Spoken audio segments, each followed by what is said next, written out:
Des centaines de millions de soldats sont morts pour la France, pour protéger la démocratie. Des enfants, des pères, des mères, des bébés. Beaucoup sont morts et grâce à leur courage, nous vivons libres aujourd'hui. Libres? Pas totalement.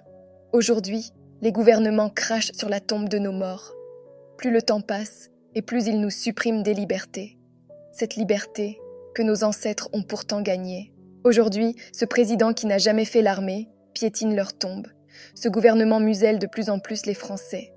Il passe des lois pour restreindre notre liberté d'expression, alors qu'ils étaient tous Charlie il n'y a pas si longtemps.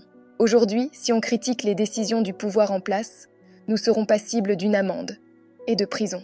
Dans notre pays aujourd'hui, le Parlement n'a plus son mot à dire. La plupart des décisions passent en force, avec des 49-3 illimités.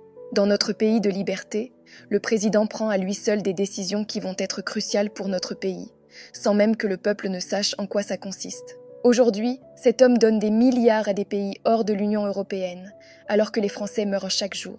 Si ces Français manifestent pour réclamer de pouvoir vivre plus dignement, ils seront susceptibles de recevoir en plein visage des grenades de désencerclement ou des flashballs.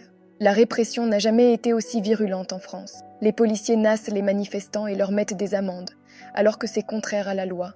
Aujourd'hui, nous sommes traités de complotistes par des gens faibles d'esprit, car on ose s'interroger, se poser des questions. Je pleure ma France aujourd'hui, car les Français sont résignés. Ils préfèrent mourir de faim, se plaindre sur les réseaux, que de réellement se lever. Je pleure ma France, car les endormis, ceux qui soutiennent ce gouvernement corps et âme, nous font la leçon, alors que ce sont eux et leurs idées qui aujourd'hui ont transformé ce pays en une forme de dictature qui petit à petit se met en place lentement pour ne pas brusquer les peuples et éviter une rébellion.